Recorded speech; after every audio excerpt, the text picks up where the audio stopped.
Olá, eu sou o professor José Avelino Placa e nós vamos iniciar hoje a aula 1 de aprendizado de máquinas.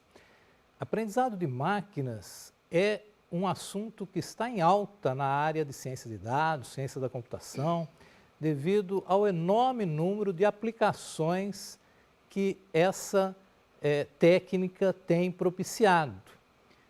Nós vamos ver na aula de hoje conceitos básicos iniciais de aprendizado de máquina e também vamos ver algumas dessas áreas de aplicação que se utilizam dessa metodologia. Bom, para a gente cumprir com a nossa programação, a gente vai fazer uma breve introdução sobre o que é aprendizado de máquina, vamos falar sobre o teste de Turing, algumas definições de aprendizado de máquina, aplicações de aprendizado de máquina, os tipos de aprendizado de máquina, vamos falar do aprendizado supervisionado, não supervisionado, vamos falar sobre o aprendizado por reforço, o viés indutivo, as áreas multidisciplinares envolvidas com o aprendizado de máquina, outras aplicações clássicas de aprendizado de máquina, algumas ferramentas utilizadas no aprendizado de máquina, alguns conjuntos de dados grátis, free, disponíveis para o aprendizado de máquina, e perspectivas futuras com o aprendizado de máquina. Bom, então, a primeira questão é, o que é o aprendizado de máquina, né? Bom, nós podemos fazer uma comparação bem simples, né, com o ser humano, né? O ser humano, ele normalmente aprende com a experiência, ou pelo menos deveria, né, aprender com a experiência, né? Um robô, um programa autômato, aprende com a experiência. E um computador, um programa que não tem recursos de IA ou de inteligência artificial, ele simplesmente segue um conjunto de instruções. Então, aí está a grande diferença, né, de algoritmos, de modelos, né, de aprendizado de máquina, são modelos que permitem que o algoritmo, o modelo, né, o dispositivo, aprenda com a experiência. Isso vai ser muito útil para que esse algoritmo, esse modelo, né, realize tarefas repetitivas, que é muito comum no nosso dia a dia, né? Na medida que quanto mais ele realiza, mais ele aprende, mais, evidentemente, ele fica eficiente em realizar essas tarefas, né? Um outro conceito interessante para a gente poder indicar essa questão de aprendizado e, obviamente, também relacionar com algum grau de inteligência, né, desses algoritmos, desses modelos, né, foi proposto por Alan Turing e ficou conhecido como teste de Turing. O teste de Turing se baseia no seguinte experimento, né? Eu tenho uma pessoa que conversa com outras duas situações, que podem ser uma pessoa ou um computador, mas ele não sabe qual dos dois é humano, qual não é. Se a pessoa que está sendo testada não tiver capacidade de discernir quem é humano e quem é o computador, então aquele programa, né, passou no teste de Turing, né? Já foram feitos diversos experimentos, né, nesse sentido, né? Evidentemente que ao longo do tempo foram aperfeiçoados, né? Estamos ainda um pouco longe, né, de ter um modelo, um sistema, um algoritmo que seja perfeitamente capaz de passar no teste de Turing, uma vez, né, que essas perguntas elas não estão direcionadas a uma área específica, né, são perguntas aleatórias, né, sobre qualquer área de conhecimento, né, mas isso dá uma pequena ideia, né, da complexidade que é fazer com que um algoritmo, uma máquina, possa ter essa capacidade de aprendizado. Por isso que o foco atualmente é em tarefas repetitivas, como nós vamos ver em alguns exemplos a seguir. Bom, uma definição de aprendizado de máquina, né, ela está intimamente ligada, né, a essa capacidade de aprender com a experiência. Então, as definições que nós temos, né, de aprendizado de máquina, elas fazem essa ligação, né, entre eu ter um conjunto de dados que precisa ser avaliado, precisa ser classificado, precisa ser agrupado, né? E na medida que eu utilizo algoritmos que permita que ao longo das execuções o meu algoritmo, o meu modelo possa adquirir conhecimento e saber realizar aquela tarefa com maior precisão, então eu tenho um algoritmo de aprendizado de máquina, né? As tarefas repetitivas, né, no nosso dia a dia, né, cada vez que a gente repete muito uma dada situação, a gente fica mais experiente, né, com mais expertise para realizar aquela tarefa. Uma situação que a gente pode colocar como exemplo é feito nas granjas, né, onde os operadores de granjas eles têm que separar os pintinhos machos de fêmea. E para quem não é da área, evidentemente não é uma tarefa fácil de ser realizada assim com uma certa rapidez. Mas depois que essas pessoas, né, realizam várias vezes essa operação, elas realizam essa tarefa de uma forma super rápida, né? Se vocês procurarem alguns vídeos na internet, vocês vão ver e falar, nossa, como que essa pessoa consegue fazer essa separação, né? Não dá nem para identificar direito, né? Mas ela já consegue fazer essa separação de forma correta, né? O que é a capacidade intrínseca, né, do ser humano de aprender com a repetição.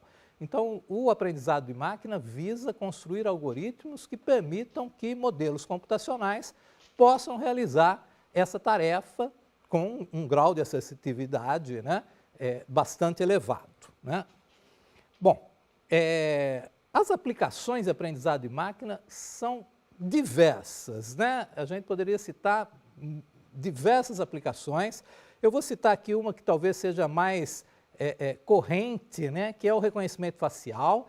Isso já é utilizado em diversos dispositivos hoje, né, em termos de biometria, para controles de acesso, controles de segurança, o próprio celular, né, o próprio Google Fotos permite que eu também realize, né, o reconhecimento facial para encontrar algumas fotos. Eu tenho sites que permitem que se faça busca, né, por fotos no banco de imagens.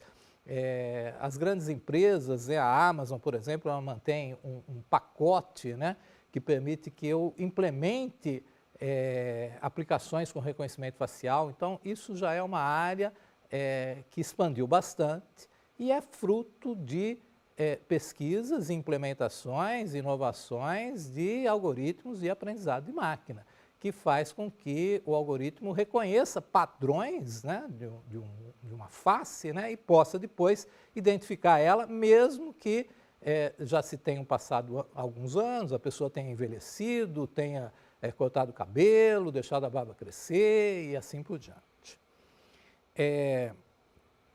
Outras aplicações, né, a gente vem vendo surgir a cada momento, né, aí está um quadrinho de um desenho mais antigo, né, mas ainda muito referenciado, que é o Jetsons, né, que fazia alusão a uma família, né, num futuro, né, não denominado, né, e que tinha uma empregada, né, a robozinho, né, que era a Rose, né, que fazia todas as tarefas, né, necessárias, né, do lar, né, o sonho de consumo, né, de toda dona de casa. Mas hoje a gente já está chegando perto da Rose, né? Nós temos aí os robozinhos aspiradores de pó, né? E temos outros recursos, né, que fazem uso do aprendizado de máquina. A própria Alexa, né, ela guarda, né, as preferências, né, de cada usuário. Temos o carro autômato, né, que também apreende, né, trajetos, situações de trânsitos, né, formas de direção, né? Então nós temos aplicações diversas, né, nessa área. A própria Netflix utiliza muito isso, né, para identificar o perfil, né, do seu assinante, do seu cliente. Bom, vamos falar agora sobre os tipos de aprendizado de máquina. A gente tem basicamente 3 tipos, né? O aprendizado supervisionado, não supervisionado e por reforço. Nós vamos falar com um pouquinho mais de detalhe cada um deles. O aprendizado supervisionado, basicamente, é aquele onde eu preciso da intervenção humana para que ela rotule o meu conjunto de dados, para que ela indique qual é a classificação correta para aqueles dados e, a partir daí, a máquina aprende. Esse é o aprendizado mais fácil de implementar, né? Ele resolve a maioria dos problemas, né? Se a gente pensar, por exemplo, num sistema de diagnóstico médico, né, onde eu tenho vários atributos que precisam serem considerados para que o médico possa dar o seu diagnóstico, né? Então, ele vai ver a questão, né, se o paciente tem histórico daquela doença, se ele tem obesidade, se o paciente, né, apresenta uma vida, né, de exercícios físicos, enfim, né? Uma série de fatores que, congregados, podem permitir que o especialista médico indique que aquele paciente tem uma propensão alta ou baixa de vir a desenvolver uma determinada doença, né? Uma vez que esse especialista rotule esses dados, pegue esse conjunto de dados de entrada, que a gente pode imaginar com fichas, né, do paciente, e fala, esse paciente tem probabilidade alta de desenvolver, esse não tem, esse não tem, né? Uma classificação mais simples, binária, né? A partir daí, com esse conjunto de dados de entrada, o meu modelo, o meu algoritmo pode prever uma situação nova, um novo paciente, qual é a probabilidade dele desenvolver ou não aquela doença. Esse é o aprendizado supervisionado, que é o que a gente vai começar a ver com mais detalhes na aula de hoje e na aula seguinte. O aprendizado não supervisionado é aquele onde não há a intervenção humana, então eu vou aplicar em tarefas que requeram um conjunto de dados onde eu não tenho tanto conhecimento do dado, e aí eu vou procurar, por exemplo, formar agrupamento desses dados para identificar melhor os grupos formados e as características que esses grupos têm.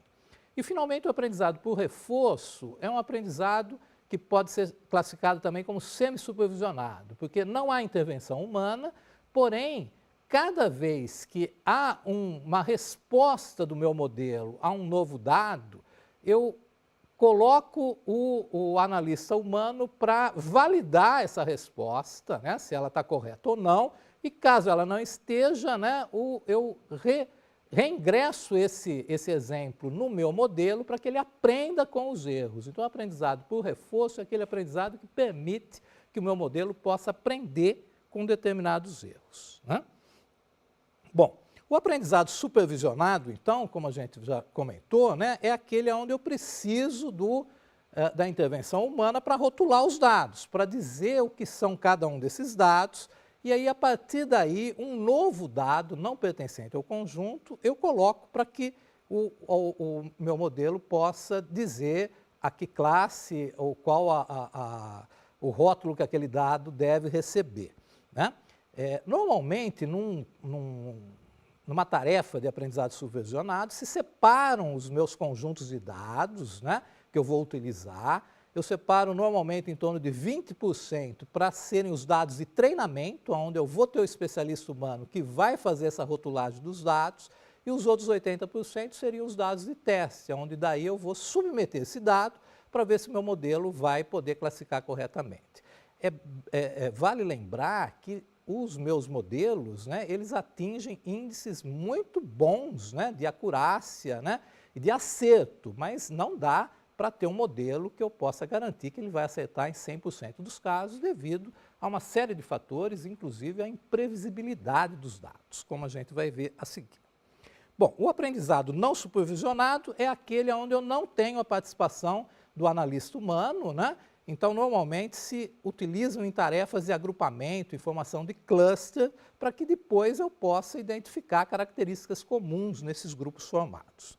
E, finalmente, né, o aprendizado por reforço é aquele onde eu, inicialmente, não tenho a participação humana, mas depois eu faço uma curadoria dos resultados e, caso ocorra algum erro, né, na classificação feita pelo algoritmo, eu reintroduzo esse exemplo para que ele possa aprender com esse erro, né? Então, a gente pode fazer um resumo, né, do que a gente viu até então, né, o aprendizado supervisionado, né? A motivação é a tarefa, né? E ele vai me indicar um resultado final. O aprendizado não supervisionado, a motivação é o meu conjunto de dados e eu vou indicar possíveis grupos. E, finalmente, o aprendizado por reforço é aquele onde eu aprendo com os erros. Bom, uma outra maneira também da gente reunir, né, esses três grandes viés, né, do aprendizado de máquina, né, o aprendizado supervisionado, onde eu tenho os dados rotulados, né? O aprendizado não supervisionado, onde nenhum dado é rotulado, e no aprendizado semi-supervisionado, né, que é a tarefa de reforço, né, eu vou ter alguns dados rotulados, em função da curadoria do especialista humano, mas a maioria vai ser não rotulado. Né? Bom, um outro conceito importante em aprendizado de máquina é o viés indutivo. Vamos entender primeiro o que é, né, a indução. Normalmente, quando eu tenho uma lei, né, um fenômeno da natureza, né, algo que eu possa classificar como que sempre ocorre, né, algo universal, né, quando eu passo do universal para o particular, eu estou fazendo uma dedução. Né? Se a gente pensar, né, por exemplo, né, que todo objeto lançado, né, na superfície da Terra, ele sofre o efeito da lei de gravidade, então essa é uma lei universal. Né? Qualquer que seja o objeto, né, particular, ele também vai estar sujeito a essa lei, seja uma pedra, seja uma pena de pássaro, né, seja, né, uma agulha, qualquer que seja o objeto. Então, eu parto do universal para o particular. Muitas vezes eu não tenho condição de ter essa regra universal. Eu só tenho alguns poucos exemplos particulares. Quando eu procuro passar do particular para o universal, estou fazendo uma indução. Então, eu observei vários exemplos de um dado fenômeno. Não tenho condição de observar todos, mas observei um grupo razoável. Eu vou fazer uma indução de que aquela situação pode se repetir para outros que eu ainda não considerei. Isso é a tarefa de indução, que é exatamente o que um algoritmo de aprendizado de máquina faz. Né? O viés indutivo é quando nós realizamos essa indução num conjunto menor e tentamos generalizar ela, considerando sempre as hipóteses mais simples. Né? É isso que uma das metodologias, né, do aprendizado de máquina supervisionado, que é o que a gente vai começar a ver hoje e concluir com mais detalhes na aula que vem, que a árvore de decisão faz. Quando eu tenho um conjunto de atributos-valores, né, e eu preciso chegar a uma classificação final, uma maneira prática de representar essa situação é através de uma árvore de decisão. Né? Então, eu tenho aí um exemplo lá onde eu vou considerar o peso, se ele é maior ou menor que 50, depois eu vou considerar o sexo, se ele é masculino ou feminino, e daí, no final, a folha da árvore vai me indicar uma classificação, vai me indicar um rótulo, né? Se a pessoa está doente, se a pessoa está saudável, né? Por exemplo. Né? As árvores de decisões, elas podem ser transformadas em regras de decisão, como a gente vai ver em aulas, né, futuras, e eu posso também aplicar redes neurais para esse tipo de problema, como a gente vai ver em aulas também futuras. Né? Então, esse é o conceito do viés indutivo. Né? E aí agora nós vamos ver que o aprendizado de máquina, né, ele é uma área interligada com várias outras áreas. Né? Evidentemente, a probabilidade estatística, teoria da informação, teoria da computação, tem uma forte ligação com a área de aprendizado de máquina, né? Mas a gente tem outras áreas também bastante interessantes, como a área de psicologia. Né? Hoje já se buscam fazer algoritmos que possam, né, prever reações, né, emocionais das pessoas, a própria biologia e neurociência, né, uma vez que uma das técnicas mais empregadas em aprendizado de máquina são as redes neurais, que a gente vai ver em aulas futuras, né, além até de conceitos filosóficos, né, ligados à lógica, né, onde muitas das estruturas, né, seguem a lógica de primeira ordem. Né. Algumas aplicações clássicas de aprendizado de máquina, a gente pode citar a área de finanças, internet, marketing, a medicina, como já foi dito como exemplo, né? Sistemas de diagnóstico médico, indústria, sistemas de controle de processos, né? Finanças, para análise de crédito. Então, nós temos uma infinidade de áreas de utilização do aprendizado de máquina. Bom, ferramentas também é o que não faltam, né? A gente tem algumas das mais populares que estão citadas aí, o Skitlearner, né? Uma biblioteca em Python, o próprio R, que é uma ferramenta muito utilizada nessa área, o RapidMinder, o Q, né? Wicca, que foi uma das primeiras, né? Então, todas as referências, né, para vocês poderem utilizá-las, e muitas delas nós vamos utilizar em exercícios futuros. E os dados, né? Onde eu acho os dados? Felizmente, a gente também tem várias fontes de dados free, né, que são disponíveis para que a gente possa utilizar esse conjunto de dados para realizar os nossos testes, os nossos treinamentos, né, os nossos experimentos, né? Aí também tem algumas das principais fontes de dados, né, mas a lista é muito maior do que essa, evidentemente.